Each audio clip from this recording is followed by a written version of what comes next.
how do you communicate with some of those communities that are maybe harder to reach or less inclined to want to talk to you? But I think it really begins at the individual level. You hire the right people that can communicate and engage with the public, all the public, and humanize people, humanize yourself. I'm sure I'm preaching to the choir because we all know that. Relationships are primary, everything else is secondary. And when you can't have an officer that looks like a certain portion of that community, the best thing you can do is to just be authentic. Show up with your authentic self and just be yourself. Remember what it was like to do this job before we had all this stuff on. And the best advice I remember my father, who's now passed away, who was a family of immigrants, he told me when I started my first job as a deputy sheriff, says, you got to learn to do this job without the badge and your gun. I wrote 3 things down. I'm going to give 2 examples. I said, we got to listen to people, and that means shut up. I need to shut up sometimes. We talk a lot as cops, but really listen to them. And you don't have to respond right away. Letting them know that you're hearing what they're saying. A lot of it's fear-based at the different groups that they just want to say, they want to vent and break through that and not always have a response. That's me personally. I learned that is listen to people.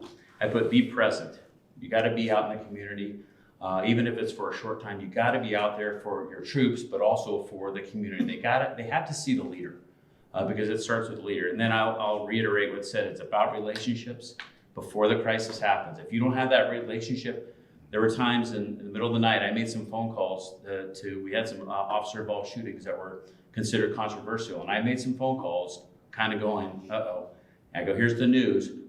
But it was in the morning, everything was, they called me and said, hey, thanks for letting me know ahead of time because I had already built that relationship. And it's not just me, the staff and the deputies, they need to have those as well. But it really starts for the bigger incidents. It should be, you have to have those ahead of time. Especially nowadays, the police chiefs, we're kind of a bind because sometimes we want to tell people the truth.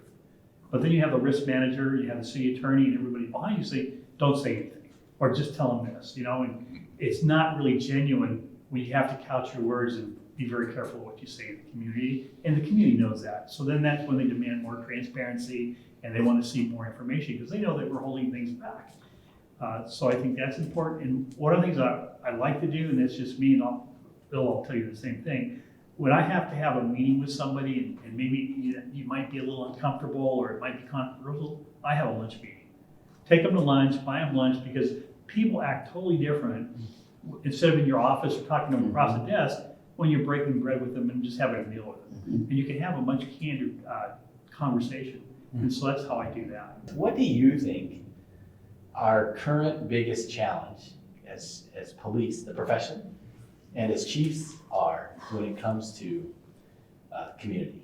We're hiring as a culture different kind of people. It was these enforcers. It was the warriors, for lack of better terms. I don't mean to take the term away from the training commission, but we were hiring a different group of people. And honestly, the people that I see coming through now, the smaller agency chiefs, we interview the chief interviews every new candidate or candidate that wants to come work for us. I'm seeing an entirely different group of people coming through than I saw 15, 20, 10 years ago even. So our culture, I think, is moving the right way in that way.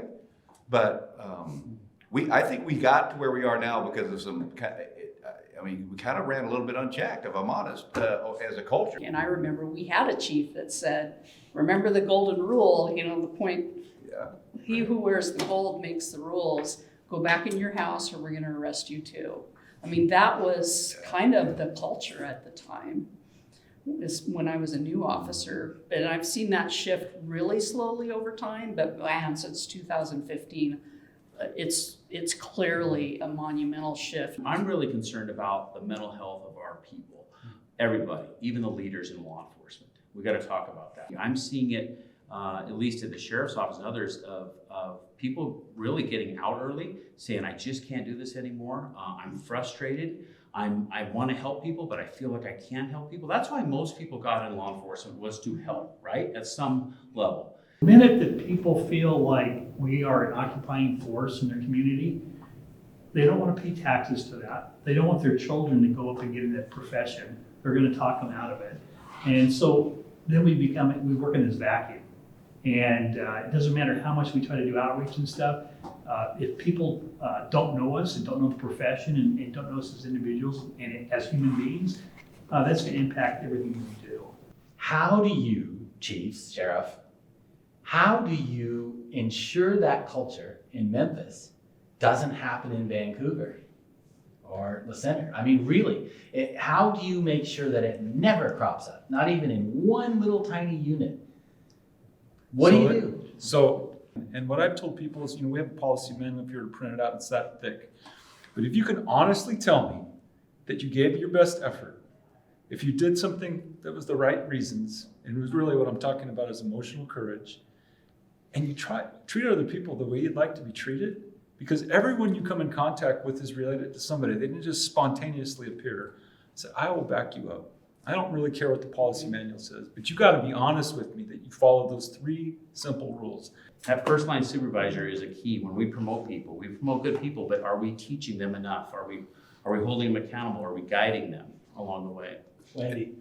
I was just gonna say, 100% agree that the first line supervisor is the most important leader in the agency.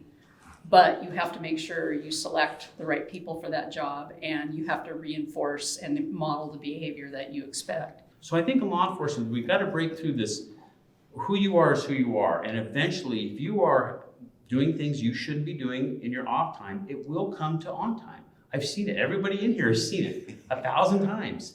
So why don't we have those conversations? What are we afraid of? Meet with the unions. Go, hey, we're not out to discipline them, but we're hearing things. I hope you're helping your people, and that. So I want to kind of get back to that as the welfare, because it helps. If people are doing that, we want to help them. And if they don't want the help, then eventually, we might find the door for them. But I think that's a real conversation. I still think police officers are having a hard time having with others is their off-duty conduct. People need to feel respected and safe at work, and that's part of the culture building that I try to do. And I make mistakes too, and when I make a mistake, I admit it. I don't try to talk around it or make excuses, and I think that's very important. What a great conversation. I'm serious. You're the right people, so very impressive, and appreciate you having me.